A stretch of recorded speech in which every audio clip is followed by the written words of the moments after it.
50s giant monster homage book. What's not to like?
Hello YouTube, this is Adam Noyce of AN Productions and welcome to this review kind of thing. This is kind of a weird thing because normally I just do like movies and TV shows and so on and so forth. No, this is a comic book. This is a little thing that I picked up at GFest thanks to my friend Andres. This is Night of the Fire Beast, written by Chris Martinez, who I had the pleasure of both meeting, I also had him sign it, of meeting and becoming acquainted with at this year's G-Fest 22. And, well, thanks to Andres, aka Kaiju Noir. And, well, I didn't get a chance to read it down there like all of them did. I said I was going to read it, and I have fulfilled that promise, and I have indeed read Night of the Fire Beast. And I can say it was pretty damn good. I enjoyed it. I kind of like, I've always been a fan of homage things. I've always been a fan of those things that just do nothing but pay homage to other things. That's why I love a lot of the Quentin Tarantino movies so much, with the exception of Django Unchained. Like Kill Bill, for example. Those are my favorite movies that he's made. Those are nothing but giant homage films to both spaghetti westerns and kung fu movies, kung fu samurai movies. And I adore it for that reason, from the use to the music and everything in this, you know, it is absolutely fantastic. And that's exactly what Night of the Fire Beast is. It's paying homage to all those, like, B-Z grade giant monster movies or sci-fi movies being made throughout the 1950s. And what is interesting about this is that Chris Martinez, I'm not sure if it was he who wrote this or not, made, like, a fake Wikipedia article on the opening flap of this comic. And it's hilarious reading. I just want to say, like, he created an entire fictional cast and a fictional director named... he said the director of this movie, because that's what this comic is supposed to be. It's supposed to be a movie, even though it's a comic, which is awesome. And the fake director of this movie, his name is Randall Williamson, and he's a total dick. He's... I want to read the quote here, and basically what he said was he wanted to make his own giant monster movie and make a movie, and his quote is, "Anybody can do this crap," which in some ways is true, but there's a lot more hard work into it than what Mr. Williamson here was going to put into the project, and that apparently comes through later on in a Wikipedia article. And the Wikipedia article is hilarious because one, the timeline doesn't make a lick of sense. Because it was released in 1959, and it's getting ready to be released for its 70th anniversary. That's hilarious. The other thing that really just jogs me is that there's all these typos in it. Now, I severely hope that these were put in there on purpose, and I would like to believe that they were put in there on purpose because it's a Wikipedia article and anybody can go in there and change it. So I'm going to stick with that and say it's absolutely hilarious. Even if it wasn't done and it was just some poor editing, quite frankly, and this is no offense to anybody who worked on this short thing, but it's hilarious nonetheless. It was unintentionally hilarious, and it works for that reason.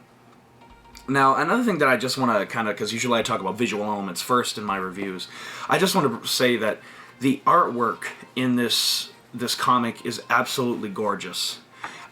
Chris Martinez uses a lot of high contrast kind of art, and this is no exception, where there's really white whites and really black blacks, and it's absolutely gorgeously well done. Though unfortunately I had a hard time, there's like this giant, on this island that the main characters crash land on, there's like this kind of like mountain thingy that pops up. It looks like lightning, but yeah, at the same time it looks like a mountain, and it looks like an iceberg.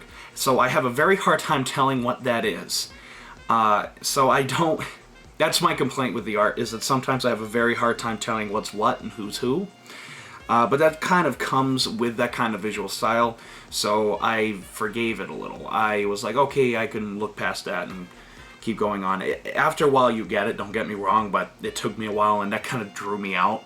Like, when I read a comic, I rarely do, by the way. I'm not a comic book guy, but when I read a comic, I just kind of go through and I just enjoy the art. Which I just want to say, it's hilarious because I'm so used to reading manga that I'm used to reading from right to left. And so on this, I found myself reading right to left, and I'm like, this makes no fucking sense. Oh, yeah. Another thing that I love about the visual elements on this is that there are like scratches and grain on all of the panels, giving it like a degraded film stock look. And that was also a very interesting visual element that I absolutely enjoy. However, the thing that really tops this off for me is that Chris Martinez specifically puts in, though he's not, I don't know if he's the true artist or not. I should know this so I can give credit where credit is due. Chris Martinez. The number one thing that I like about him is that he put in the wires that held up the tails, the wires that hold up the bodies and stuff like that, and clearly made these designed after men in suits. That's fucking awesome. Okay, you cannot deny that that is goddamn awesome, and I enjoyed every goddamn second of it, because it made me think, like I'm one of those geeks, one of those film geeks, that when the Criterion Collection released Godzilla and noticed some of the wires on like holding up the jets or holding up Godzilla's tail or moving his body and stuff like that, I'm not one of those people who are like, oh no, there are the wires. I'm like, oh cool, there's the wires. Like, for example, there's also one in Ishiro Honda's Battle in Outer Space where the mothership, you can clearly see the wires holding it up. I was like, oh cool, look at the wires. And my friend was like, Adam, you're such a goddamn freak. Why would you think that's cool? I'm like, because that's how they used to make movies, with blood, grime, and sweat. And sometimes it worked and sometimes it didn't. I still find it really cool. Another thing that I want to say is I read this listening to the 1960 soundtrack from Dinosaurus. It fits perfectly. Just type it up. It's on Daily. I think it's called Dailymotion, the French YouTube. It's on dailymotion.com, and listen to it in full while you're reading this, like the main title and like the end fight scene between the main character and the T-Rex. In that, there's the track on there. It's the final track of the score, and it fits so perfectly. Like, that soundtrack is so 50s, but yet so epic, and this is so 50s. It just meshes perfectly, and it made me really actually enjoy the book even more than I think I probably would have otherwise. As for the characters, there's not much to say, because this is kind of like a one-issue kind of deal. Apparently we're going to get more renditions of the main monster in here, who's basically Godzilla without the spikes, including the fact that he has the fire breath. And we'll see like how other companies have like rendered him and stuff like that. I'm very much so looking forward to that, because I think you could do a lot with this universe, and you can have a shit ton of fun. Like, you can, as the series goes on, you can then make it more 60s as the 60s go on, and then when you get to the 70s, you can just go apeshit insane like Spider-Man, and it would be absolutely a blast to read and see how this evolves. However, my complaint with this is that, to me, Chris Martinez didn't go... I just really mispronounced it. Chris Martinez didn't go far enough. I think that this should have... If you wanted to make it look really 50s... First off, for some reason, this art reminded me a lot of the 1940s, not the 1950s, which I guess could work, because apparently this does take place in the 1940s, if I remember correctly. I could be wrong, but that's okay, I guess. And that the art looks so good that it almost doesn't fit the 1950s feel that was supposed to be what was going on with this thing. Sure, it's still there, you know, seeing the wires and so on and so forth of all the monsters and the tails wagging the wires, pulling them around. First off, just as a bit of, there's this one panel where it's like the other monster that fights the two monsters. One of them punches the Godzilla-looking one, and the Godzilla one goes flying. I think. No, it's not. Alright, that's not. It's the... Yeah, you see, that's my problem, is that you have a hard time distinguishing which one is which. Oh, no, it's the Triceratop-looking one. The Triceracop. The Triceracop-looking one, yeah. But anyways, so the Godzilla one punches it and he goes flying backwards. Totally reminded me of Gamera vs. Barugun, when Gamera kicks Barugun and he goes flying and he dips and he dips and then lands, and totally defying the laws of physics. That's what it reminds me of here. And you can clearly see the wires holding up the dinosaur, and I can just picture it like dipping like that because of poor wire works, and you know, it's stuff like this that kind of makes me like it. But anyways, I wish this felt more 50s, because to be honest, I felt like the dialogue felt a little too modern for my liking. It didn't have like that 50s, oh, you see, this is what we're going to be doing, and this is exactly how we're going to do it, as Dylan McCandless would say when we watched that wonderful B movie, The Brain That Wouldn't Die, on Creature Feature Double Feature. The dialogue to me doesn't fit that. Like for example, the whole flashback sequence that takes place with the main character, or the main protagonist, and his recollections of World War I, it doesn't fit. That's because it feels like that would be in a modern movie, not a movie in the 1940s. You could have, in the 1950s, you could have mentions of it, sure, but don't actually do the flashback. And if you're gonna do the flashback, do it like Casablanca and go all out. Now, that being said, it's still a very enjoyable story. What this really reminded me of was that, and I asked him, and I can't remember what his name is, unfortunately, because my mind was elsewhere that day, but I said it reminded me of the Volcano Monsters, which was the abandoned Americanized version of Godzilla Raids Again, where they were going to use the suits from Godzilla Raids Again, but like completely reshoot them on an American soundstage and add American actors in, and so on and so forth. In fact, that's what attracted me to this title, Night of the Fire Beast. It reminded me of Attack of the Volcano Monsters.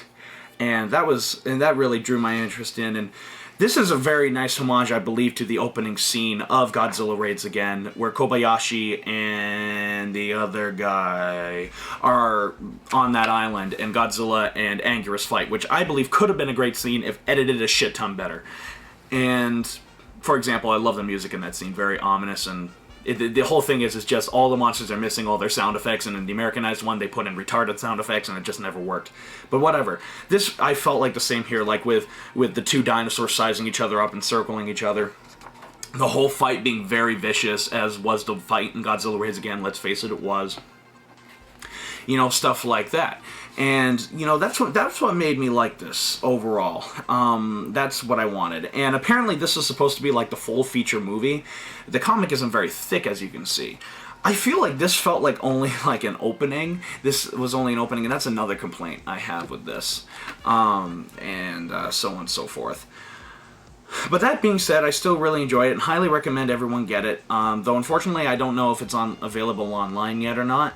Because it was available as like a G-Fest exclusive for a while. I highly recommend you get it when it's finally available online. And not just because of that, just because the comic book is rather enjoyable, but also in support of independent art and independent stuff like that. Like, Chris Martinez is extremely independent, and like, as am I with my films. And it would be great just to help support that kind of stuff. And I was very happy to pay to get that book, and I was very happy to help him out there. But do get it. Very, very enjoyable. I really did enjoy it. I've been saying enjoy a lot. What would I give this out of 4? This is weird because it's a comic book and not a movie. But I was thinking of giving it 2.5 because it did, in my opinion, have a lot of those flaws, again, with some of the artwork being hard to tell what's going on, or some of the And by the way, with the artwork, I believe as Chris Martinez goes along, he's going to get better. Don't get me wrong. I think he's going to get better, and I hope to see him improve, because I love his art style. It's just that in here, some of it was a little confusing. Anyways, but I think I'm going to give it 3 out of 4, because I did find myself like, fuck yeah. I found myself going like, okay, that was a nice little reference, or like shaking my head up and down like, yeah, I like that, and so on and so forth. So I'm going to give this a 3 out of 4.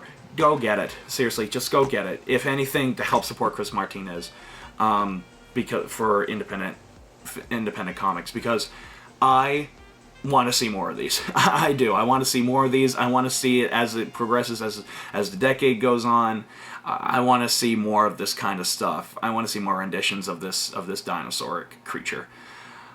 So that being said, do go on Facebook, like my new movie, Which Way They Walk, like AN Productions, like the Sons of Serizawa Network homepage for more podcasts and so on and so forth. I don't know when this is going up, so maybe the road trip to G-Fest would already be up by this time.